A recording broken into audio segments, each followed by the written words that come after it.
speakers from Gryphon. A completely different approach. For us, definitely different.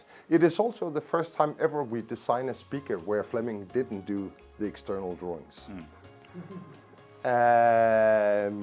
It was Søren Slebo, our tech designer, who's been working very closely together with Flemming for 12 years. You know, when Flemming did a drawing on a napkin or a piece of paper or coffee filter or whatever, he always handed it over to Søren, and Søren made it, you know, into reality in a cat drawing or whatever on the computer. But this time, we had enough faith in Søren. We said to him, why don't you do the design? And he was kind of, oh, you think so? And he said, yeah, go for it. You can do it. You know, you have so much Gryphon in your DNA, so we believe in you.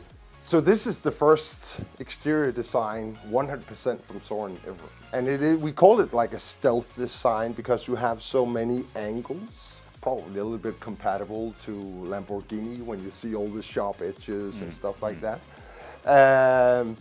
But it also serves a very good purpose because you eliminate standing waves inside the cabinet. So you actually have to use less damping materials, and you can use less thickness of the cabinet when you're building something like that.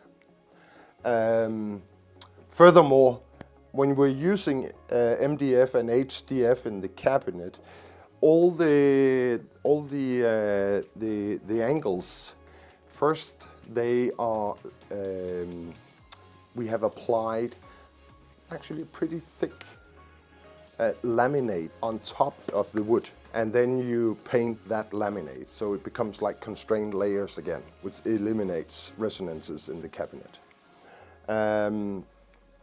What you see here is actually that the feet, they are not made from aluminium. They are made from compact laminate, and compact laminate is compressed paper. So it looks like aluminium, but it's not. This also looks like it's aluminium.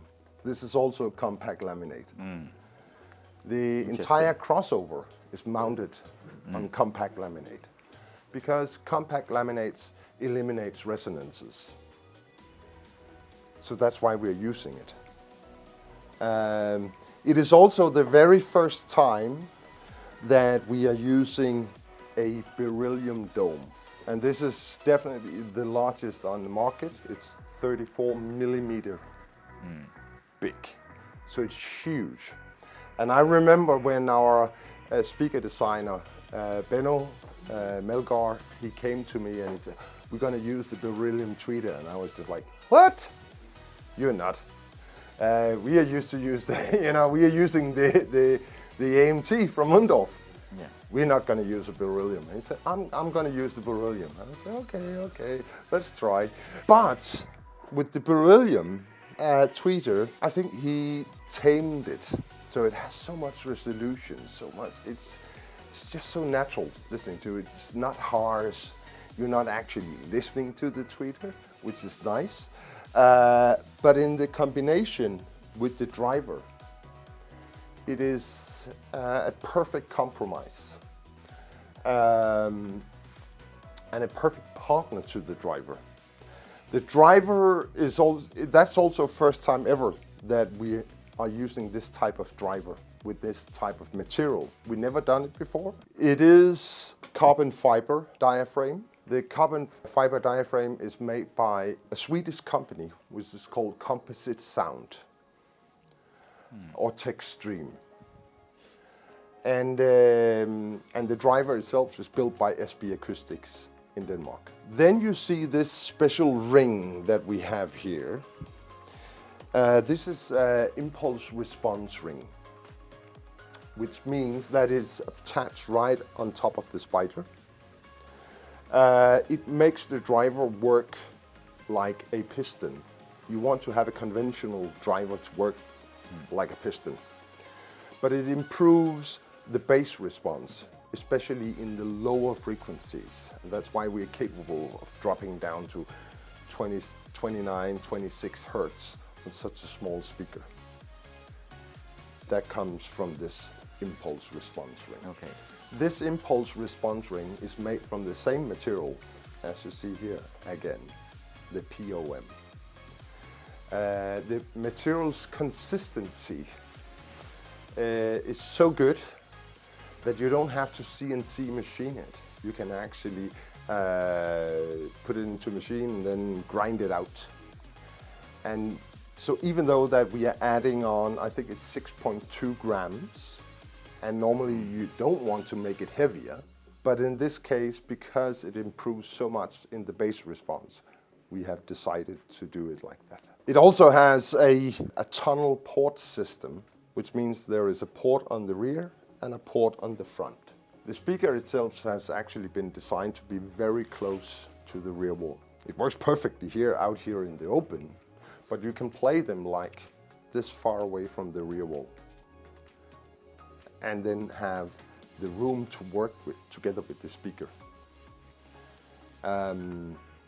If, let's say, you are in an environment with lots of glass around you, and maybe the rear wall is also glass, probably you want to close the rear wall and open the front port. But in most cases, you want to have the rear port open. You don't get more bass by opening the front port. It is just how you play together with it in the room. So that's how we have designed this new speaker.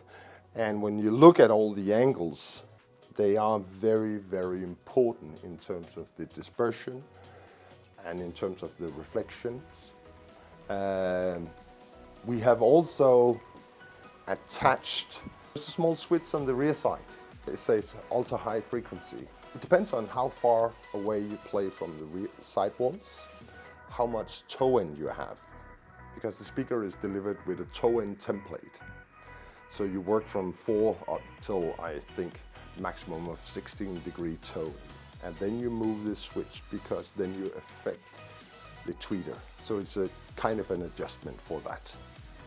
This is also the first time we have made that. The tunnel port system, this is not something we have invented. I know that Wilson Audio did that on the, I think it was on the Alexandria back in the past. Yes, back in the days. But in this case, it doesn't change the character of the speaker. It doesn't change the dynamics. Nothing changes. It's just how it is incorporated with the room.